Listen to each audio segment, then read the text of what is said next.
स्थापकाय धर्मस्य सर्वधर्मस्वरूपिणे अवतारवरिष्ठाय रामकृष्णाय ते मूकं करोति वाचालं मूकं कण्ठयते कृपादमहं वन्दे परमानन्दं श्रीमद्वेदमां प्रचोदयतु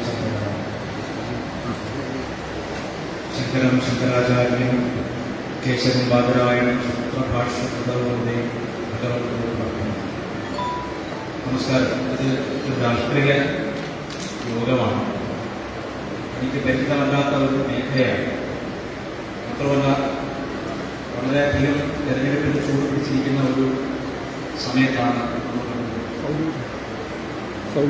നമ്മുടെ സംസ്ഥാനം കഴിഞ്ഞ 5 വർഷങ്ങളായി ഏതു തരത്തിലുള്ള ഒരു സാംസ്കാരിക ബോധത്തെയാണ് നമ്മളെ ഊട്ടിയുറപ്പിച്ചിട്ടുള്ളത് എന്നതിനെ പറ്റി ഒരു പുനർവിചിന്തനവും ഏതുതരം നികൃഷ്ടതയോടും നൃശംസതയോടുമാണ് നാം ഇപ്പോൾ പോരടിച്ച് ഇരിക്കുന്നത് എന്നും ഒരല്പസമയത്തിനുള്ളിൽ ചിന്തിക്കാനാണ് ഞാൻ എൻ്റെ സമയം വിനിയോഗിക്കുന്നത്. ഒത്തിരി പേര് സംസാരിക്കാനുണ്ട്. അത് പ്രിയപ്പെട്ട മുഖങ്ങൾ ഇവിടെയുണ്ട്. എന്നോട് പറഞ്ഞിരിക്കുന്നത് ഇത് ഭാരതീയ ജനതാ പാർട്ടിയുടെ ക്ഷണത്തോടു കൂടിയല്ല ഞാൻ വന്നിരിക്കുന്നത്. ഞാൻ എൻ്റെ സ്വേച്ഛയാ വന്നതാണ്. കാരണം അയ്യപ്പന് വേണ്ടി ഏറ്റവും ദീർഘകാലം മണ്ഡലവ്രതം അനുഷ്ഠിച്ചത് പിണറായി വിജയന്റെ കാലഘട്ടത്തിലാണ്. ചരിത്രത്തിൽ ഒരിക്കലും അയ്യപ്പൻ ഇത്രയും ദീർഘമായ ഒരു മണ്ഡലകാലം ഉണ്ടായിട്ടില്ല. അയ്യപ്പന്റെ ശബരിമല തീർത്ഥാടനത്തിന് ഏറ്റവും ദൈർഘ്യമേറിയ കാലം നമുക്ക് സമ്മാനിച്ചത് ഹിരണ്യകശിപുവിന്റെയും കംസന്റെയൊക്കെ പാരമ്പര്യത്തിൽപ്പെട്ട നമ്മുടെ മുഖ്യമന്ത്രി. ദൈർഘ്യമേറിയ കാലഘട്ടം എന്ന് പറഞ്ഞാൽ സാധാരണഗതിയിൽ 41 ദിവസം കൊണ്ട് തീരേണ്ടുന്ന മണ്ഡലകാലം മാസങ്ങളോളം ഭക്തജനങ്ങളെ അടിച്ചും പീഡിപ്പിച്ചും പൊക്കെ തള്ളിയിട്ട് കൊന്നും ജാമ്യമില്ലാ വകുപ്പുകൾ ചാർത്തി കേസുകളെടുത്തു. നൂറുകണക്കിന് ആയിരക്കണക്കിന് പ്രവർത്തകരെ, വിശേഷിച്ച് സംഘത്തിന്റെ പ്രവർത്തകരെ പീഡിപ്പിക്കുകയും ഇപ്പോഴത്തെ BJPയുടെ സംസ്ഥാന പ്രസിഡന്റിനെ പല ജയിലുകളിലായി മാറ്റി പാർപ്പിക്കുകയും തീരാ കേസുകൾ ഇട്ട് കൊടുക്കുകയും ചെയ്തിട്ടുള്ള ഒരു മുഖ്യമന്ത്രിയുടെ കീഴിൽ ഏറ്റവും ദൈർഘ്യമേറിയ ഒരു മണ്ഡലകാലം അനുഷ്ഠിച്ചതിന്റെ കൈപ്പും വേദനയും ഹിന്ദുക്കൾ പലരും പെട്ടെന്ന് മറന്നു തുടങ്ങിയിട്ടുണ്ട്. അത് മറക്കരുത്, ഓർമ്മിപ്പിക്കാനാണ് ഞാൻ വന്നത്. ഇപ്പൊ ഇലക്ഷൻ കമ്മീഷന്റെ നിർദ്ദേശങ്ങളുണ്ട്. ശബരിമല വിഷയം എത്രത്തോളം ഉപയോഗിക്കാം, എത്രത്തോളം ഉപയോഗിക്കരുത്. ആ നിയമങ്ങളൊന്നും രാഷ്ട്രീയക്കാരനല്ലാതെ എനിക്ക് മാത്രമല്ല, ഭക്തനായ എനിക്ക്, എന്റെ അയ്യപ്പൻ, എന്റെ ശബരിമലയിലെ ആചാരം, എന്റെ മാളികപ്പുറത്തമ്മ, എന്റെ തന്ത്രി വര്യന്മാർ തുടങ്ങിയിട്ടുള്ള എന്റെ സമാജത്തിന്റെ ശക്തി കേന്ദ്രങ്ങളായിട്ടുള്ള ആചാര സവിശേഷതകളെ സംരക്ഷിക്കാൻ വേണ്ടി എനിക്ക് ഏതൊക്കെ പറയാൻ വേണ്ടി എനിക്ക് പരിധിയില്ല. എനിക്ക് നിങ്ങൾക്കും പരിധിയില്ല. പരിധിയിൽ എത്തിച്ചിരിക്കുന്ന സ്ഥാനാർത്ഥിക്കാണ്. ഇലക്ഷൻ കമ്മീഷന്റെ ചില നിർദ്ദേശങ്ങൾ കൊടുത്തിരിക്കുന്ന സ്ഥാനാർത്ഥിക്കാണ് കൊടുത്തിരിക്കുന്നത്. എന്നെ പോലെയുള്ള ഭക്തന്മാർക്ക് യാതൊരു പരിധിയും കൽപ്പിക്കാൻ അയ്യപ്പനല്ലാതെ കാരണം പറ്റുകയില്ല. പക്ഷെ നമ്മൾ പലപ്പോഴും വിചാരിക്കാറുണ്ട് ഒരു വേട്ട എന്ന് പറയുന്നത് ഒരാൾക്ക് മറ്റൊരു വ്യക്തിയോടോ മറ്റൊരു മൃഗത്തോടോ തോന്നുന്ന ഒരു വേട്ടക്കാരന്റെ സുഖം അതിന്റെ ഒരു 100 ഇരട്ടിയാണ് അയ്യപ്പൻ ഇപ്പോ ഒരു പാർട്ടിയിലും ആ പാർട്ടിയിലെ പ്രമുഖ വ്യക്തികളോടും അവരുടെ കുടുംബത്തിനും ചെയ്തുകൊണ്ടിരിക്കുന്നത്. അയ്യപ്പസ്വാമിയുടെ പരമപവിത്രമായ പൂങ്കാവനത്തിൽ മനോജഗ്രഹം എന്ന് പറയുന്ന പോലീസുകാരനെ കൊണ്ട് പാവപ്പെട്ട സ്ത്രീകൾ നാമം ജപിച്ചുകൊണ്ടിരുന്നപ്പോ അവരുടെ കൈക്ക് പിടിച്ച് വലിച്ചെഴുന്നേറ്റ് ഇവിടെയാണോ നാമം ജപിക്കുന്ന എണീറ്റ് പോകുന്നത് അടിച്ചു ഓടിച്ചപ്പോ അന്ന് ദൂരെ ബീഹാറിലാണ് നമ്മുടെ കൊടിയേരി ബാലകൃഷ്ണ മകൻ വിട്ടിട്ട് അത് അതിന്റെ പ്രശ്നം കൊണ്ട് ആ കുടുംബത്തിന്റെ ഒരു ഭാഗത്ത് ഇടുക്കി തുടങ്ങിയ മതിൽ ഇന്ന് വിനോദിനി ബാലകൃഷ്ണൻ എത്തി നിൽക്കുന്ന അന്വേഷണത്തിലേക്ക് തുടരുകയാണ്. ഐഫോൺ അവിടെ എത്തിയിരിക്കുന്ന പറയുന്നത് ആദ്യം ചെയ്ത് രമേശ് വാങ്ങിയതാണ് ഐഫോൺ ഇന്ദിരാ കോൺഗ്രസിന്റെ ഫോണാണ് നമ്മൾ അത് നേരെ എത്തിയത് കമ്മ്യൂണിസ്റ്റ് പാർട്ടിയുടെ സംസ്ഥാന സെക്രട്ടറി ആയിരുന്ന കോടിയേരി ബാലകൃഷ്ണൻ സ്വന്തം വീട്ടിലെത്തി. എന്ന് വെച്ചാൽ ഈ സ്വപ്ന സുരേഷ് എന്ന് വിളിക്കപ്പെടുന്ന മതം മാറിയ സ്ത്രീ ഈ കേരളത്തെ സ്വന്തം കയ്യിൽ കമ്മാനമാടിക്കൊണ്ടിരുന്ന 5 വർഷക്കാലം കടന്നുപോയിക്കൊണ്ടിരിക്കുന്നത്. ഇതും മറന്നിട്ട് തദ്ദേശ ഭരണ സ്ഥാപനങ്ങളിലേക്കുള്ള തെരഞ്ഞെടുപ്പില് കിറ്റ് വാങ്ങിയതിന് നന്ദി സൂചകമായിട്ട് വോട്ട് ചെയ്ത ആളുകളുടെ ഇങ്ങനെ അപ്പാപ്പം കാണുന്നതിനെ അപ്പാന്ന് വിളിക്കുന്ന സ്വഭാവം മലയാളികളിൽ ചിലർക്കും. കാരണം നമ്മെ സംബന്ധിച്ച് നമ്മുടെ സംസ്കാരത്തെ ഏറ്റവും അധികം അപമാനിച്ച പോലീസ് വൃത്തത്തെ കൊണ്ട് നമ്മുടെ ഭക്തന്മാരെ അടിച്ച് കൊക്കയെ കടിച്ച ജാമ്യമില്ലാ വകുപ്പ് പ്രകാരം കേസുകളിട്ടുകൊണ്ട് നമ്മുടെ ചെറുപ്പക്കാരെ മുഴുവൻ കുറുക്കിലടച്ച ഏറ്റവും മോശപ്പെട്ട ഒരു ഭരണകൂടമായിരുന്നു പിണറായി വിജയന്റെ. എന്നിട്ട് പോലും തദ്ദേശ തെരഞ്ഞെടുപ്പിൽ അവരെ വീണ്ടും സ്ഥാനത്ത് കയറ്റിയെത്താൻ നമ്മൾ പലരും ശ്രമിച്ചു. അതിന്റെ ഫലമുണ്ടായി. ഞാൻ പറയുന്നത് അബദ്ധങ്ങൾ ശീലമാക്കുന്നത് ഒരു ജനതയ്ക്ക് ഒട്ടും നല്ലതല്ല. ഈ അബദ്ധം തുടർന്നാൽ വീണ്ടും നമ്മൾ പണ്ട് ഒരു പ്രേതപ്പടമുള്ള വീണ്ടും ദിശ ഒരു വീണ്ടും വിജയം എന്ന രീതിയിൽ അടുത്ത തവണ വന്നു കഴിഞ്ഞാൽ നമ്മുടെ ശബരിമല മാത്രമല്ല തൊട്ടാനിക്കരയാവാം, ഗുരുവായൂരാവാം, വൈക്കമാവാം, സ്വാമി പത്മനാഭന്റെ അനന്തപത്മനാഭ ക്ഷേത്രമാവാം, ഏത് ക്ഷേത്രവും ഏത് വിശ്വാസ കേന്ദ്രവും ആദ്യമായി പോലീസിന് കയറി പിടിച്ചടക്കാൻ പാകത്തിന് നമ്മുടെ വിശ്വാസ സമൂഹത്തെ നമ്മുടെ വിശ്വാസത്തെ ആചാരങ്ങളെ മുഴുവൻ ചവിട്ടി മതിക്കാൻ മടിയില്ലാത്ത ഒരു വ്യക്തിത്വമാണ് പിണറായി വിജയനെന്ന് നമ്മൾ കണ്ടു കഴിഞ്ഞത്. ഞാൻ ഇന്ന് തൃത്താലയാണ്. തൃത്താല എന്ന് പറയുന്നത് നമ്മുടെ സാംസ്കാരിക കേരളത്തിന്റെ ഐതിഹ്യത്തിന്റെ ഈറ്റിലമാണ്. കാരണം പറയപ്പെട്ട് പന്തിരുപത്തിന്റെ പാവന ഗാഥകൾ തുടങ്ങുന്നത് ഇവിടെ നിന്നാണ്. അഗ്നിഹോത്രത്തിലൂടെയും വായിലാക്കുകയും തുടങ്ങിയിട്ട് അങ്ങനെ പോകുന്ന ചരിത്രം നമ്മുടെ കേരളത്തിന്റെ സാംസ്കാരിക ചരിത്രമാണ്. അത് തൃത്താലയ്ക്ക് മാത്രം അവകാശപ്പെടാൻ പറ്റുന്ന സ്ഥലമാണ്, കാര്യമാണ്. ഈ ശങ്കുട്ടിദാസ് എന്ന് പറയുന്ന വ്യക്തി രാഷ്ട്രീയക്കാരനല്ല. പക്ഷേ ഈ രാഷ്ട്രത്തിന്റെ ഓരോ സാമൂഹിക സാംസ്കാരിക പ്രശ്നങ്ങളെ പറ്റി ഇത്ര സൂക്ഷ്മമായി പഠിച്ച് വിലയിരുത്തി എഴുതുകയും പറയുകയും ചെയ്യുന്ന മറ്റൊരു ചെറുപ്പക്കാരനെ നമുക്ക് കേരളത്തിൽ കാണാൻ സാധിക്കും. അത്രയധികം ഒരു ഭംഗിവാനല്ല ജന്മഭൂമി പത്രമായി നിങ്ങൾക്കെല്ലാം അറിയാം. ജന്മഭൂമിയില് നമ്മുടെ ഹിന്ദു വംശഹത്യയെ പറ്റിയിട്ട് 1921 നടന്നിട്ടുള്ള ഹിന്ദു വംശഹത്യയെ പറ്റിയിട്ട് ഏറ്റവും സുചിന്തിതമായ ലേഖനം എഴുതി പലതവണ എഴുതി ജനങ്ങളെ പ്രബുദ്ധനാക്കിയ ഒരു കൈയാണ് ശങ്കുട്ടിദാസിന്റെ. മാത്രമല്ല അദ്ദേഹം സ്വയം ഒരു ഭക്തനാണ്, ഒരു വിശ്വാസിയാണ്. ശബരിമലയിൽ ഈ പ്രശ്നം മുഴുവൻ നടക്കുമ്പോൾ ശബരിമലയിൽ തന്നെ ക്യാമ്പ് ചെയ്തിട്ട് യുവതീ പ്രവേശനത്തെ തടയാൻ വേണ്ടി മുൻനിരയിൽ നിന്നിട്ടുള്ള വ്യക്തിത്വമാണ്. ഒരു രാഷ്ട്രീയ പാർട്ടിയുടെ തണലല്ല, അയ്യപ്പ ഭക്തൻ എന്ന നിലയ്ക്ക് മാത്രം മുമ്പിൽ നിന്ന ആളാണ്. മാത്രവുമല്ല ഈ ശബരിമല കേസിൽ നാൾവഴികളെ മുഴുവൻ പഠിക്കുകയും ജനങ്ങൾക്ക് അത് സുലളിതമായ ഭാഷയിൽ പറഞ്ഞു കൊടുക്കുകയും അയ്യപ്പന്റെ ആചാരം എന്തുകൊണ്ട് തകർക്കപ്പെട്ടുകൂടാ, അത് നമുക്ക് നേരെയുള്ള വലിയൊരു ഭീഷണിയുടെ സൂചന മാത്രമാണെന്ന് നമ്മയെല്ലാം നാളെങ്ങും നടന്ന് TV ചാനലുകളിലൂടെ പറഞ്ഞ് പഠിപ്പിച്ച ഒരു 4-5 പേര് അഗ്രഗണ്യരാണ് ശങ്കുട്ടിദാസ്. ഞാനിങ്ങോട്ട് വരുന്ന വഴിക്ക് നേരത്തെ പറഞ്ഞല്ലോ പോത്തർച്ചയാരോ തിന്നു പറഞ്ഞല്ലോ. നമ്മുടെ വീട്ടിൽ ബലറാമന് തിന്നാൻ ഭാഗത്തിൽ പോത്ത് തൃത്താലയിൽ തന്നെ ഇറങ്ങിയിട്ടുണ്ട്. ഞാൻ ഈ MP രാജേഷിന്റെ ഒരു കുറിപ്പ് വായിച്ചത്. അതിൽ രാജേഷ് പറയുന്നത് ചൈനീസ് ആപ്പുകളെ കേന്ദ്ര സർക്കാർ നിരോധിച്ച നടപടി പിൻവലിക്കണമെന്നാണ് പറയുന്നത്. ഞാൻ വിചാരിച്ചു എന്തിനായിട്ട് ചൈനീസ് ആപ്പിനെ ഇതിന് ചൈന കമ്മ്യൂണിസ്റ്റ് രാജ്യമാണെന്നൊരു ബോധം ഇവിടെയുള്ള കമ്മ്യൂണിസ്റ്റുകാർക്കുണ്ട്. അത് ഈ നമ്മുടെ നാട്ടിലെ ശിവസേനക്കാരൻ മഹാരാഷ്ട്രയിൽ പോയ അവസ്ഥയാണ്. മനസ്സിലായില്ലേ? രണ്ടാണ്. ഇവിടുത്തെ കമ്മ്യൂണിസ്റ്റ് പാർട്ടി അവിടുത്തെ കമ്മ്യൂണിസ്റ്റ് പാർട്ടി രണ്ടാണ്. അപ്പൊ ചൈനീസ് ആപ്പ് നരേന്ദ്രമോദിയുടെ സർക്കാർ നിരോധിച്ച സമയത്ത് ഏറ്റവും കൂടുതൽ വിഷമിച്ചാണ് MP രാജേഷാണ്. അപ്പൊ ഞാൻ വിചാരിച്ചു എന്താ ഇതിന് കാരണം, ഇങ്ങനെ പറയാൻ മാത്രം എന്താ ഇയാൾക്ക് ചൈനീസ് ആപ്പുകൾ വന്നു നോക്കുമ്പോൾ ഗെയിമിംഗ് ആപ്പാണ്. മൂപ്പർ തോറ്റുപോയല്ലോ, വേറെ പണിയൊന്നുമില്ല പാർട്ടിയിൽ. ഇത് ഗെയിം കളിക്കാനുള്ള അവസരം കൂടി മോദി നിശ്ചയിക്കുകയാണ്.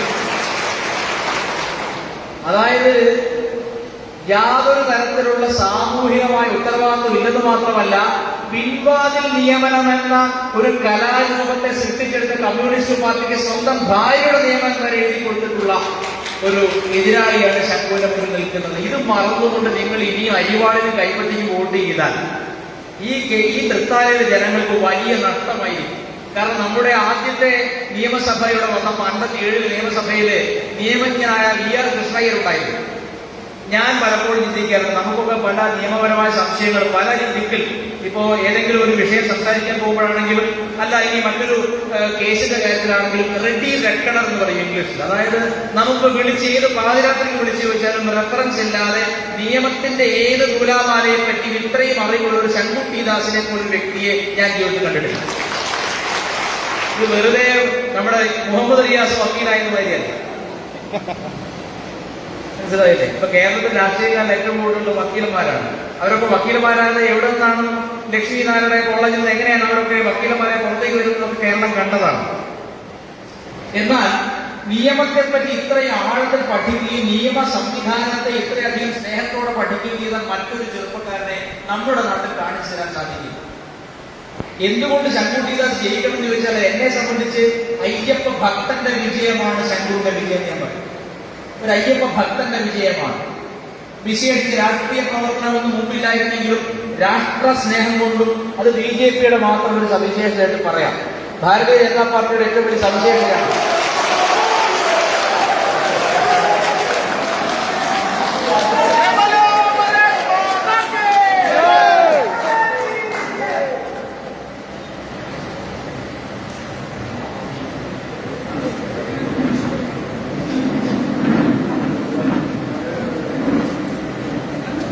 ഭാരതീയ ജനതാ പാർട്ടിയുടെ മാത്രം ഒരു സവിശേഷതയാണത്.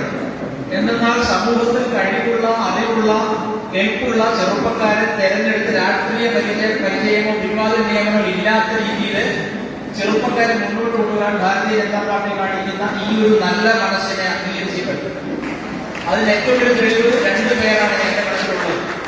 2 പേരെ മറക്കാൻ പറ്റില്ല. ഒന്ന് നമ്മുടെ metro man E. Sreedharan sir. Kerala ജനത E. ശ്രീധരൻ സാറിനെ തോൽപ്പിക്കുകയാണെങ്കിൽ അതിന്റെ അർത്ഥം ഇവിടെയുള്ള അവസാനത്തെ സാംസ്കാരികമായ ബോധവും നശിച്ചുകൊണ്ടാണ്. കാരണം ഈ നാടിന് നന്മ മാത്രം ചെയ്തിട്ടുള്ള ഒരു വാക്കുകൊണ്ടോ നോക്കുകൊണ്ടോ ആരെയും എതിർക്കുകയോ വിമർശിക്കുകയോ ചെയ്തിട്ടില്ലാത്ത ഒരു മഹാനുഭാവനായ വ്യക്തിയെ, ഒരു മഹാത്മാവിനെ കേരള ജനത തോൽപ്പിക്കുകയാണെങ്കിൽ അതിന്റെ അർത്ഥം ഈ ഇടതും വലതും ചേർന്ന് കേരളത്തിൽ ഉണ്ടാക്കിയിട്ടുള്ള ഒരു പൊതുബോധം പോത്തിന് സമാനമാണെന്നാണ് എന്റെ അർത്ഥം. അതായത് എത്ര മഹാനായിക്കോട്ടെ, സാക്ഷാൽ അബ്ദുൽ കലാം വന്ന് ഇലക്ഷൻ നിന്നാലും BJP-യുടെ ചിഹ്നത്തിലാണെങ്കിൽ ജയിപ്പിക്കില്ല എന്ന രീതിയിലുള്ള അന്ധത നിറഞ്ഞിരിക്കുന്ന സമൂഹമായി മാറിയിട്ടുണ്ട്. പക്ഷേ ഇവർക്കെല്ലാം ഭയം തുടങ്ങി. ഇപ്പൊ കഴിഞ്ഞ തവണ കോൺഗ്രസ് പറഞ്ഞല്ലോ, ഞങ്ങൾ ശബരിമലയിൽ യുവതികൾ കയറിയാൽ അവിടെ യുവതികൾ കഠിന തടവ് കൊടുക്കുന്ന നിയമം കൊണ്ടുവരുന്നു പറഞ്ഞല്ലോ. എന്താണ് കോൺഗ്രസിനെ കൊണ്ട് ഇങ്ങനെ പറയിപ്പിക്കുന്നത്? എന്താണ് കോൺഗ്രസിനെ കൊണ്ട് ശബരിമല ഒരു വിഷയമാക്കി തോന്നിപ്പിക്കുന്നത്? എന്താണ് കമ്മ്യൂണിസ്റ്റ് പാർട്ടിയുടെ സർക്കാരിനെ കൊണ്ട് ശബരിമലയിലുണ്ടായ കേസുകൾ പിൻവലിക്കാൻ പ്രേരിപ്പിക്കുന്നത്? അതിന് 2 കാരണം സത്യത്തിൽ ഭാരതീയ ജനതാ പാർട്ടിയും അതിന്റെ പ്രവർത്തകരുമാണ്. എന്ന് വെച്ചാൽ ഈ ശബരിമല വിഷയത്തെ ദേശീയ ശ്രദ്ധയിലേക്ക് കൊണ്ടുവരികയും പ്രവർത്തകരെ ഈ ശബരിമലയിൽ യുവതീ പ്രവേശത്തെ തടുക്കാൻ വേണ്ടി നിർത്തുകയും അത് റൊട്ടേഷനായിരുന്നു. പല സ്വയം സേവകരും സംഘത്തിന്റെ നിർദ്ദേശപ്രകാരം 50 പേരടങ്ങുന്ന ടീം കേരളം മുഴുവൻ മാറി അയ്യപ്പന്റെ ധർമ്മം കാക്കാൻ വേണ്ടി കാവൽ നിന്നില്ലായിരുന്നെങ്കിൽ ഈ കോൺഗ്രസുകാരനും ഇടതനും കൂടി ഒരു ബിന്ദു അമ്മിണിയല്ല 1000 അമ്മിണിമാരെ അവിടെ കയറ്റിയത്. നമ്മുടെ കാവലിന്റെ ഫലമാണ്. ഹിന്ദു സമൂഹം മരിച്ചിട്ടില്ല. ഹിന്ദു സമൂഹം 1921 നിന്ന് ഒരുപാട് മുന്നോട്ട് പോവുകയും ഒരുപാട് പാഠം പഠിക്കുകയും ചെയ്തിട്ടുണ്ട് എന്ന് ഇടതിനും വലതിനും ഇപ്പൊ മനസ്സിലാക്കിയത് കൊണ്ടാണ് ശബരിമല വിഷയത്തെ അവർ പോലും ഇത്ര ശ്രദ്ധയോടെ ഇപ്പോൾ അവതരിപ്പിക്കാൻ കാരണം. നമ്മുടെ ജാഗ്രതയാണ്, നമ്മുടെ പ്രവർത്തകരുടെ ജാഗ്രതയാണ്. നാം ഈ നാട് മുഴുവൻ, ഞാനൊക്കെ മഞ്ചേശ്വരം മുതൽ പാറശാല വരെയുള്ള ചെറിയ പരിപാടികൾ അനേകം സംസാരിച്ചിട്ടുണ്ട്. ശബരിമല സമയത്ത്, പ്രക്ഷോഭ സമയത്ത് ശങ്കുട്ടി ദാസിനെ പോലെയുള്ളവര് ടെലിവിഷൻ ചാനലിലും അല്ലാതെയും സോഷ്യൽ മീഡിയയിലും പബ്ലിക് സ്പീച്ചിലുമൊക്കെ ഒരുപാട് ശബരിമല വിഷയത്തെ പറ്റി അതിസൂക്ഷ്മങ്ങളായ കാര്യങ്ങൾ ജനങ്ങളെ പറഞ്ഞ് പഠിപ്പിച്ചിട്ടുണ്ട്. അങ്ങനെ യുവതയുടെ ഒരു മുന്നേറ്റം ഹൈന്ദവ സമാജത്തിൽ ഉണ്ടായതുകൊണ്ടാണ് ഇന്ന് കോൺഗ്രസുകാരനും കമ്മ്യൂണിസ്റ്റുകാരനും ശബരിമല ഒരു വിഷയമായി തോന്നുന്നത്. അല്ലായിരുന്നെങ്കിൽ നമ്മുടെ അയ്യപ്പനെ അവർ കാട്ടിൽ കളഞ്ഞേനെ, സംശയമില്ല. KP യോഹന്നാനും കൂട്ടരൊക്കെ ചേർന്ന് ഒരു നല്ല എയർപോർട്ടൊക്കെ ഉണ്ടാക്കി, ഒരു റിസോർട്ടൊക്കെ ഉണ്ടാക്കി ശബരിമലയുടെ പാവനമായിട്ടുള്ള പവിത്രമായിട്ടുള്ള ആ ഒരു മഹിമ നശിപ്പിക്കാൻ വേണ്ടി ഇവർ നടത്തിയിട്ടുള്ള കുത്സിത ശ്രമങ്ങൾക്ക് തിരിച്ചടിയായിരുന്നു ഇവിടുത്തെ എന്നെയും നിങ്ങളെയും പോലുള്ള സാധാരണ ജനങ്ങളുടെ പ്രതിഷേധം. ആ പ്രതിഷേധത്തിൽ നമ്മുടെ രമേശ് ചെന്നിത്തലയുടെ പങ്കെന്താണ്? പമ്പയുടെ അരികിൽ പോലും പോവാതെ പമ്പാതീരത്ത് എവിടെയോ 4 പേര് കുത്തിയിരുന്നിട്ട് സമരം ചെയ്തു എന്ന് പറയുന്നു. അത് ഒരു ദിവസം മാത്രം. കോൺഗ്രസ്സുകാർക്ക് ഒരു കുഴപ്പമുണ്ട്, വെയിൽ കൊണ്ടാൽ പെട്ടെന്ന് ക്ഷീണിക്കും. കോൺഗ്രസ്സുകാർക്ക് ഒരു പ്രശ്നമാണ്, വെയിൽ കൊണ്ടാൽ പെട്ടെന്ന് ക്ഷീണിക്കും. ഇപ്പൊ നേമത്ത് മത്സരം അങ്ങനെയാണല്ലോ വരുന്നത്. നേമത്ത് ഈ എല്ലാ താപവും ഏറ്റുവാങ്ങിക്കൊണ്ട് സ്വന്തമായി സ്വത്തില്ലാത്ത, സ്വന്തമായി വീടില്ലാത്ത ഒരു താമസനും ഇതുവരെ വെയിൽ കൊണ്ടിട്ടില്ലാത്ത ഒരു കിങ്ങിണിക്കൂട്ടം തമ്മിലാണ് മത്സരം നടക്കുന്നത്. അങ്ങനെ കേരളത്തിനെ മൊത്തം നോക്കിക്കഴിഞ്ഞാൽ യഥാർത്ഥത്തിൽ ഇവിടെ ഫൈറ്റ് നടക്കുന്നത് BJPയുമായി മറ്റു മുന്നണികൾ ഫൈറ്റ് ചെയ്തുകൊണ്ടിരിക്കുകയാണ്, NDAയുമായിട്ട്. അത്തരത്തിലുള്ള നല്ലൊരു സ്ഥാനാർത്ഥി പട്ടിക ഇത്തവണ നമുക്കുണ്ടായി.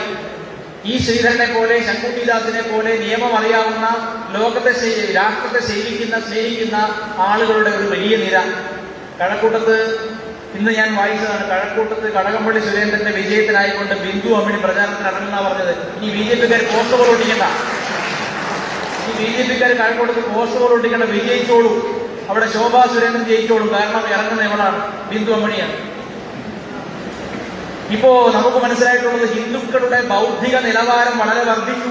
ഹിന്ദുക്കൾ മുൻപുണ്ടായിട്ടുള്ള ഭൂതകാലത്തിലെ തിരിച്ചടികളിൽ നിന്ന് പാഠം ഉൾക്കൊണ്ടു. അവരുടെ വിശ്വാസത്തെയും ആചാരത്തെയും ആരെങ്കിലും ചോദ്യം ചെയ്യുക, കയ്യേറ്റം ചെയ്യുകയാണെങ്കിൽ ബാലറ്റിലൂടെ, വോട്ടിംഗ് യന്ത്രമാണ്, വോട്ടിംഗ് യന്ത്രത്തിലൂടെ ചൂണ്ടുവിരലിലൂടെ ശക്തമായി തിരിച്ചടി കൊടുക്കാൻ പ്രാപ്തമായ ഒരു ഹിന്ദു സമൂഹത്തെ ഇവിടെ വാർത്തെടുത്തു കഴിഞ്ഞു. അത്തരത്തിലൊരു ഹിന്ദു സമൂഹത്തെ വാർത്തെടുക്കുന്നതിൽ ഈ ദേശത്തെ സംഘപ്രവർത്തകർക്ക്, ഹിന്ദുത്വ പാർട്ടികൾക്കുള്ള സ്ഥാനം ചെറുതല്ല. ഞാനൊക്കെ പണ്ട് ചെറുപ്പത്തിൽ വിചാരിക്കുന്നു, ഈ BJPക്കാർ ജയിക്കില്ല എന്ന് അറിഞ്ഞിട്ട് എന്തിനാണ് ഇത്ര നേരത്തെ സ്ഥാനാർത്ഥികൾ പ്രഖ്യാപിച്ച് എല്ലാ ചുമരും എഴുതി കൃത്യമായി സംഘടനാ വർക്കൊക്കെ ചെയ്ത് എന്തിനാണ് നടക്കുന്നത്? ഇവർക്ക് വല്ല വട്ടുമുണ്ടോ? ഇവർ ജയിക്കുമെന്നൊക്കെ ഞാൻ വിചാരിക്കുക സ്കൂൾ പഠിക്കുന്ന സമയത്ത്. ഇപ്പോ ചിത്രം മാറി. എന്താണ്? BJP കേരളത്തിലെ ഏറ്റവും നിർണായക ശക്തിയായി വരുന്നൊരു തെരഞ്ഞെടുപ്പാണ് 2021 നടക്കാൻ പോകുന്നത്. അത് ഭാരതീയ ജനതാ പാർട്ടി വിശ്വാസ സംരക്ഷണ കാര്യത്തിൽ, ആചാര സംരക്ഷണ കാര്യത്തിൽ എടുത്തിട്ടുള്ള നിലപാടുകളാണ്. അത് മാത്രമല്ല, PSCയിലൂടെ നമ്മുടെ സലീമും ശിവരഞ്ജിത്തും ഒക്കെ പാസ്സായി ജോലി കിട്ടിയ കാര്യം നിങ്ങൾ അറിഞ്ഞിരിക്കുമല്ലോ. അവരൊക്കെ കോപ്പി അടിച്ച് പാസ്സായതാണ്. കോപ്പി അടിച്ച് പിടിക്കപ്പെട്ടപ്പോ ഈ സലീം എന്ന് പറഞ്ഞവൻ പിന്നെ ഫേസ്ബുക്കിൽ എഴുതി, കോപ്പി അടിച്ചെങ്കിൽ അതെന്റെ മിടുക്കാണ്. അതിന്റെ താഴെ SFI സംസ്ഥാന സെക്രട്ടറി ഇവിടെ ലൈക്ക് അടിച്ചത്. ഞാൻ പറഞ്ഞതിന് അർത്ഥം മനസ്സിലായോ?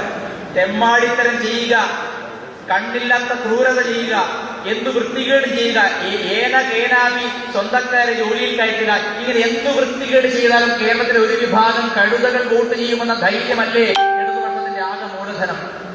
അത് മാറ്റി എഴുതാനുള്ള ചരിത്രത്തിന്റെ നിയോഗം തൃത്താലയിൽ വന്ന് ചേർന്നിരിക്കുന്നത് ശങ്കുട്ടിദാസനാണ്. ഈ ശങ്കുട്ടിദാസ് എന്ന് പറയുമ്പോ ഈ രാഷ്ട്രീയ പ്രവർത്തകർക്ക് VT ബൽറാമോ അല്ലെങ്കിൽ MP രാജേഷോ അല്ല. ശങ്കുട്ടിദാസ് എന്ന് പറയുന്നത് ഞങ്ങളെ സംബന്ധിച്ച്, അയ്യപ്പ ഭക്തന്മാരെ സംബന്ധിച്ച്, നമ്മളെ സംബന്ധിച്ച് വിശ്വാസത്തിന്റെ, ആചാരത്തിന്റെ, നമ്മുടെ സംസ്കാരത്തിന്റെ പ്രതീകമാണ്. VT ബൽറാം ഈ ശബരിമല പ്രക്ഷോഭം നടക്കുന്ന സമയത്ത് ഫേസ്ബുക്കിൽ അനേകം പോസ്റ്റുകൾ ഇട്ടിട്ട് നിങ്ങൾക്കൊക്കെ പോയി വായിക്കാൻ, ഡിലീറ്റ് ചെയ്തിട്ടാണെന്ന് ഞാൻ വിചാരിക്കുന്നു. അതിനയാൾ പറഞ്ഞ സുപ്രധാന കാര്യം, എന്റെ പാർട്ടി ആചാര സംരക്ഷണത്തെ പിന്തുണയ്ക്കുമെങ്കിലും എനിക്ക് വ്യക്തിപരമായി പിന്തുണയ്ക്കാൻ സാധിക്കില്ലെന്നാണ്. അയാൾ ചിന്തിക്കുന്നത് സ്ത്രീകൾ കയറണം എന്നാണ്, യുവതികൾ കയറണം എന്നാണ്. VT ബൽറാം, ഞാൻ ചോദിക്കട്ടെ, നിങ്ങൾ ഓരോരുത്തരും VT ബൽറാം നിങ്ങളുടെയൊക്കെ വീട്ടിൽ വരും, തൊഴു കൈകളോടെ ചിരിച്ചുകൊണ്ട് വരും. കോൺഗ്രസ്സുകാര് കോൺഗ്രസിന്റെ പരസ്യം നിങ്ങൾക്ക് അറിയാമല്ലോ, പുഞ്ചിരിച്ചോണ്ട് വരും.